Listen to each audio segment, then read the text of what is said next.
Hello बच्चों, कैसे हो। Welcome to my YouTube channel physics and biology easy way. मैं देवेंद्र पटेल। आज हम लोग न्यू टॉपिक करने वाले हैं। लास्ट टाइम क्या किया था हमने? इलेक्ट्रिक फील्ड लाइंस न्यूमेरिकल हमने कर लिया था। आज अपना टॉपिक है rules of electric field lines. तो चलिए वीडियो स्टार्ट करते हैं धमाकेदार। Electric field lines, rules of electric field lines. Rules of electric field lines. तो रूल करेंगे हम लोग। बहुत बढ़िया।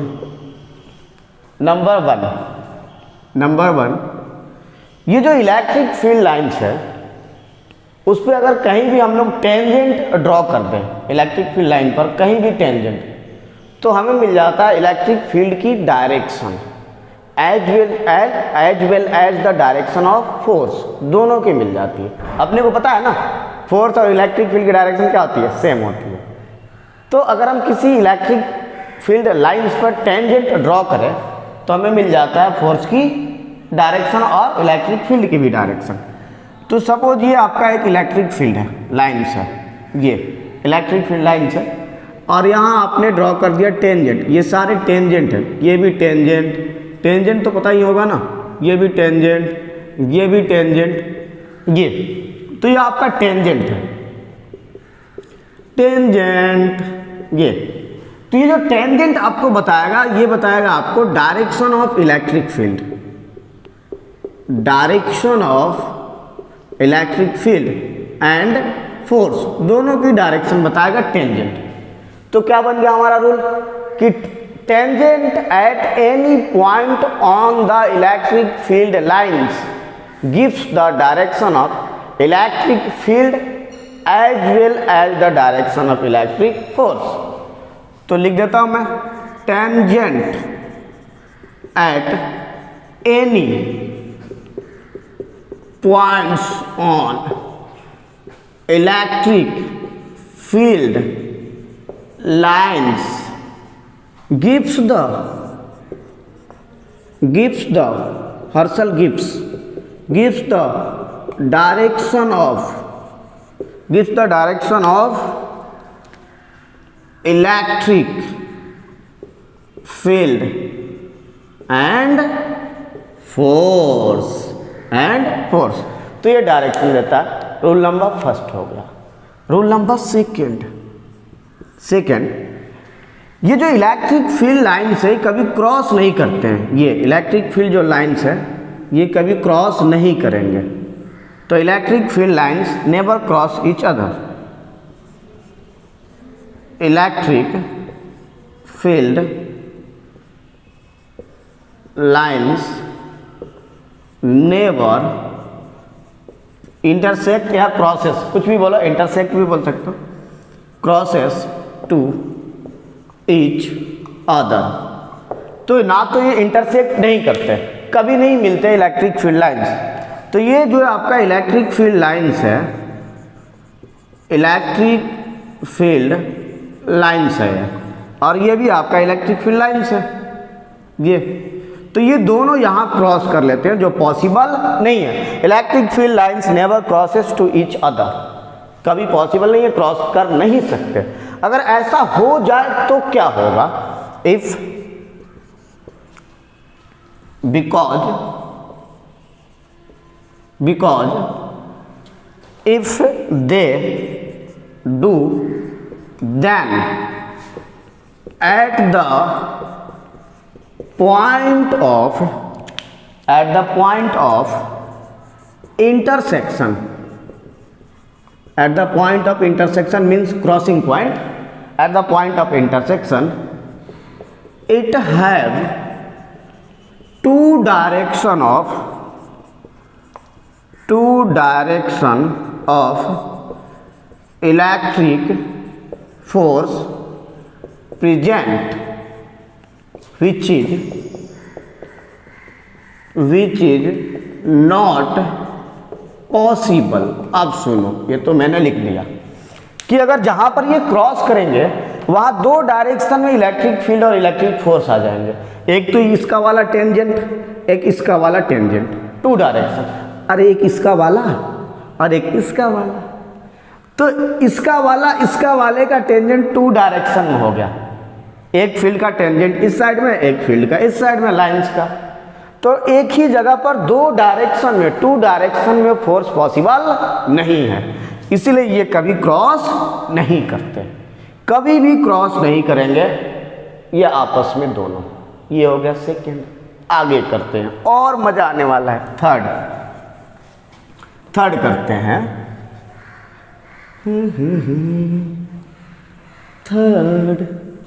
थर्ड क्या है अपना? थर्ड कि अगर मान लो यहाँ पर एक पॉजिटिव है, डायपोल मान लेते हैं, और यहाँ पर एक नेगेटिव है, तो जो इलेक्ट्रिक फील्ड लाइंस होगी ना, पॉजिटिव से निगेटिव जाएगी, ऐसे जाएगी इलेक्ट्रिक फील्ड लाइंस, पॉजिटिव से निगेटिव, ये चली गई electric field lines positive to negative, ये जाएगी electric field lines positive to negative. अब मैग्नेट में क्या होता था कि नॉर्थ से south outside the magnet and inside the magnet south to north, तो क्लोज लूप बन जाता था। बट यहाँ नहीं होता, यहाँ क्लोज लूप नहीं होता, यहाँ डिसकंटिन्यूअस कर्व होता है, डिसकंटिन्यूअस लाइन होता है, कंटिन्यूअस लूप नहीं होगा। तो आप देखो क्या कंटिन्यूअस है? नहीं है, एरो देखो ना उल्टा है, एरो उल्टा है। तो ये जो इलेक्ट्रिक फील्ड लाइंस है पॉजिटिव से स्टार्ट होगा, टर्मिनेट होगा निगेटिव पर, और वो डिसकंटिन्यूअस होगा। कैसा होगा? डिसकंटिन्यूअस। तो electric field lines start from positive charges, और टर्मिनल बोल दो, टर्मिनल का मीनिंग है यहाँ चार्जेस के लिए ले रहा हूँ, अच्छा लग रहा। पॉजिटिव टर्मिनल एंड मतलब terminate, and at negative terminal with discontinuous, ये मस्ट इंपॉर्टेंट है, डिसकंटिन्यूअस लूप या कर्व। तो डिसकंटिन्यूअस होना चाहिए, कंटिन्यूअस नहीं होना चाहिए। ओके, तो एक एरो उसमें उल्टा होना चाहिए। ये हो गया आपका थर्ड। फोर्थ क्या है कि अगर किसी सरफेस से, अगर मान लो डायपोल है अगेन, किसी सरफेस से अगर इलेक्ट्रिक फील्ड लाइंस निकल रही है तो उस सरफेस के परपेंडिकुलर होगी। उस सरफेस कैसे होगी? परपेंडिकुलर होगी। तो यहाँ पर अगर एक पॉजिटिव है और यहाँ एक नेगेटिव है, और यहाँ से ऐसे इलेक्ट्रिक फील्ड लाइंस निकले, इलेक्ट्रिक फील्ड लाइंस, तो ये सरफेस के होगी परपेंडिकुलर। ये है नेक्स्ट, ये इलेक्ट्रिक फील्ड लाइंस थी, ये थी इलेक्ट्रिक फील्ड लाइंस, ये हो गया अपना इलेक्ट्रिक फील्ड लाइंस। दिख रहा होगा आई थिंक, थोड़ा मैं डार्क कर देता हूँ। क्या है कि अपने पास लाइट की प्रॉब्लम है बच्चों।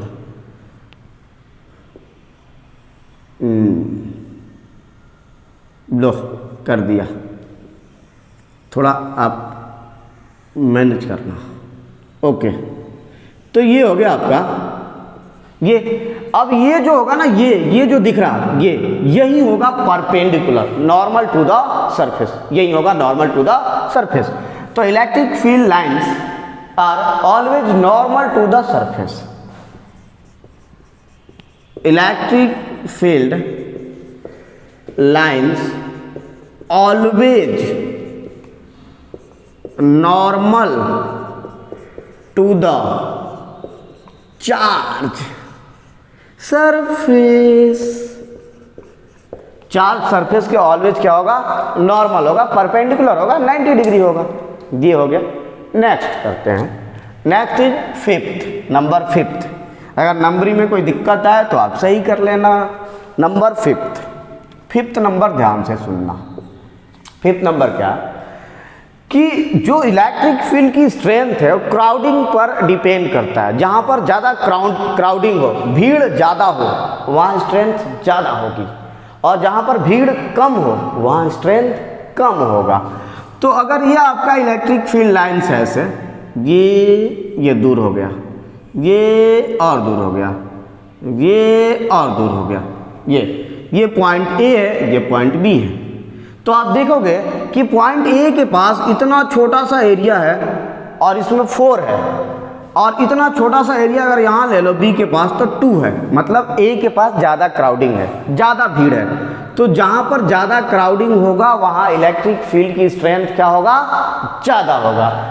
तो more will be the crowding, more will be the crowding, more बोल रहा है अभी सामने, यहाँ बहुत सारे मोर है। मोर will be the strength of the electric field. तो ये हो गया आपका, अगर ज़्यादा जहाँ क्राउडिंग होगा वहाँ ज़्यादा होगी। मोर will be the crowding, more will be the strength of electric field. तो यहाँ पर ज़्यादा हो गई इलेक्ट्रिक फील्ड, मोर इलेक्ट्रिक फील्ड, स्ट्रेंथ की बात कर रहा हूँ, और यहाँ पर है लेस इलेक्ट्रिक फील्ड स्ट्रेंथ। ये आई थिंक इतना समझ में है, आगे करते हैं। Okay,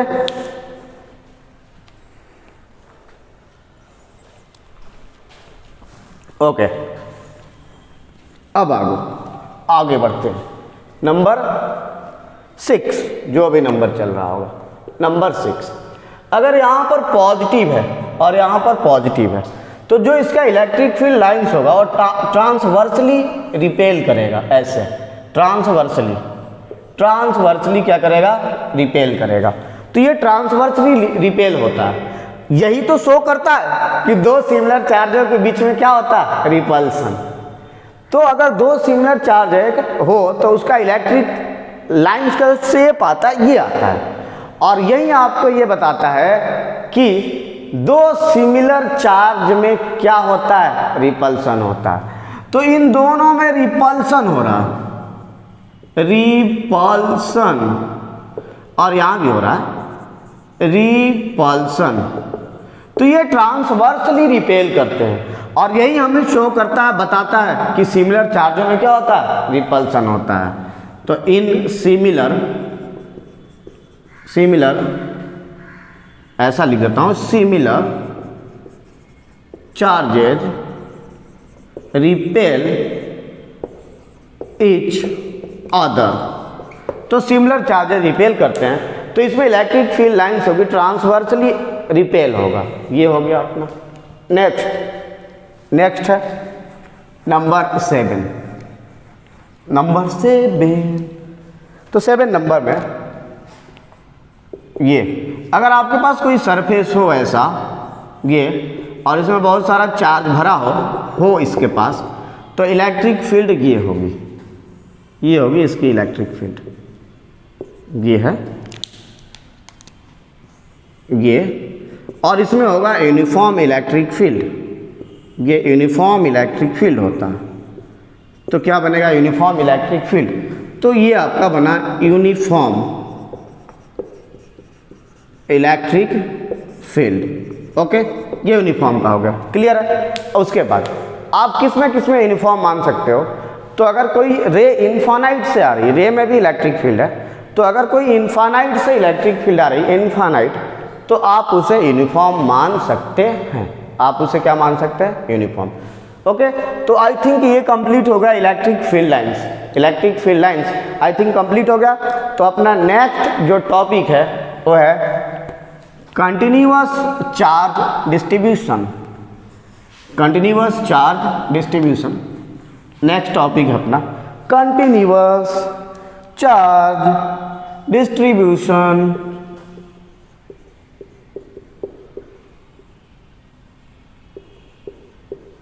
continuous charge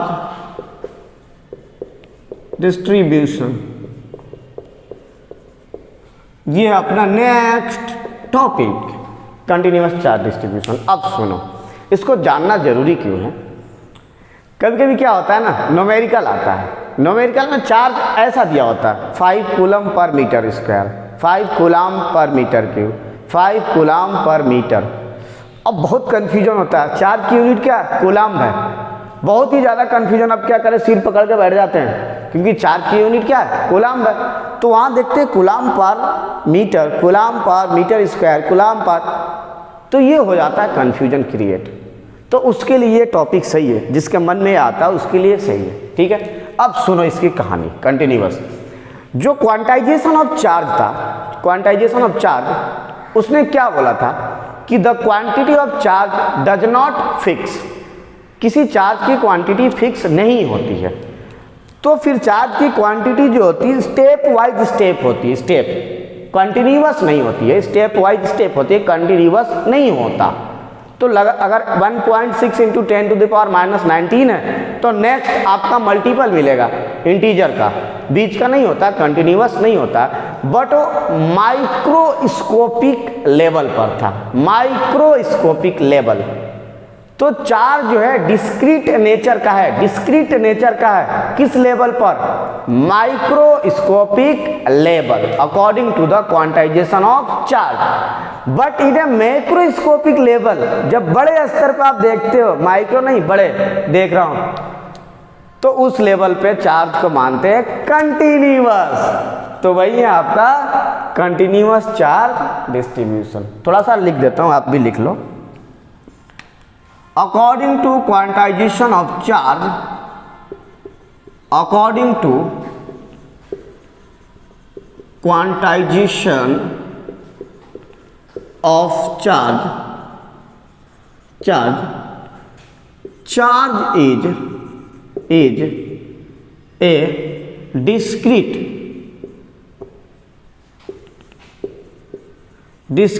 in nature. Charge is a discrete in nature.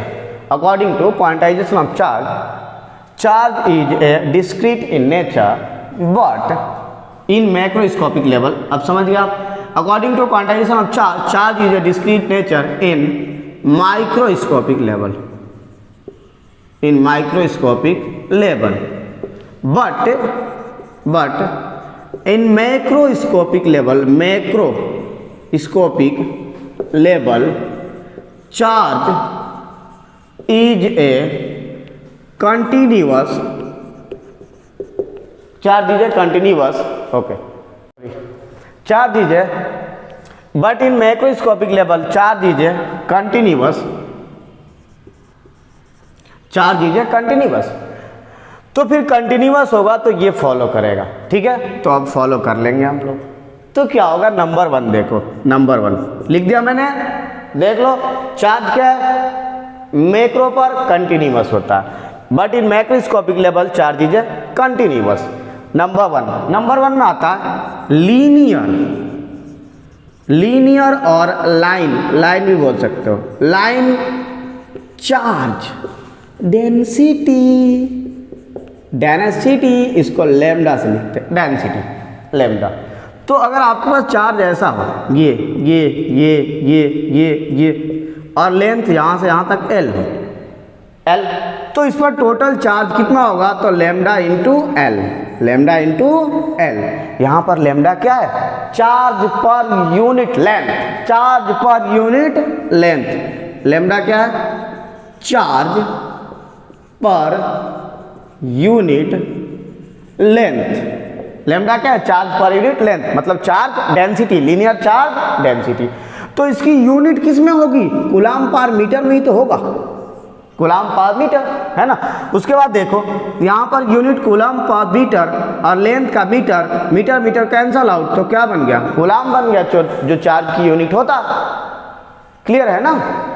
तो ये हो गया अपना लीनियर चार्ज डेंसिटी। सेकेंड क्या है? सेकेंड बच्चा पार्टी देखो, सेकेंड है आपका, सेकेंड है एरियल चार्ज डेंसिटी या सरफेस चार्ज डेंसिटी, कुछ भी मान लो।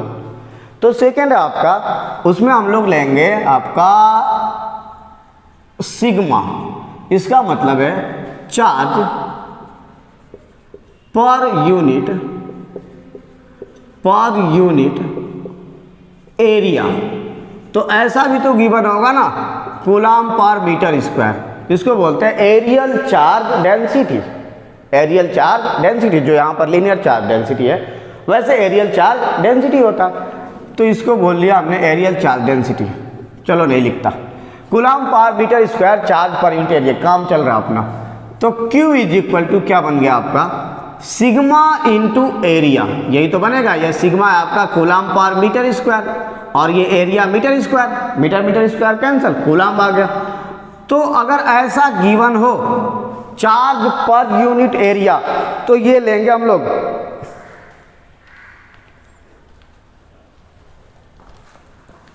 ओके। तो ये लेंगे थर्ड नंबर।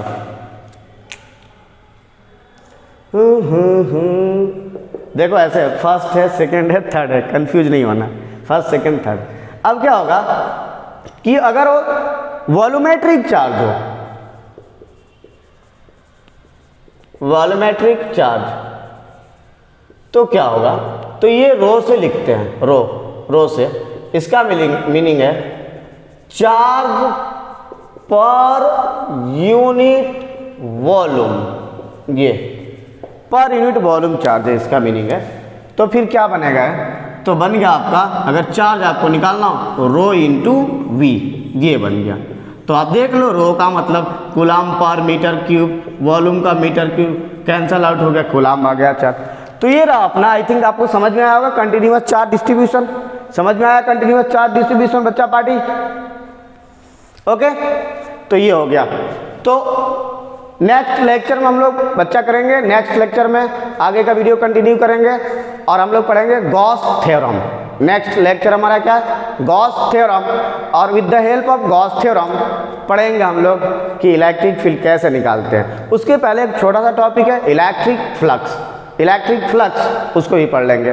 तो ये आई थिंक कंप्लीट हो गया, linear charge density, volumetric charge density, इसको बोलते हैं सरफेस चार्ज डेंसिटी या superficial charge density, surface charge density, और एरियल चार्ज डेंसिटी भी बोलते हैं, एरिया वाइज। क्लियर है। तो आई थिंक ये वीडियो आपको पसंद में आया होगा। अगर सच में आपको वीडियो हमारा पसंद में आता है तो प्लीज़ सब्सक्राइब और शेयर करें। Thank you very much, thanks a lot, thank you very much.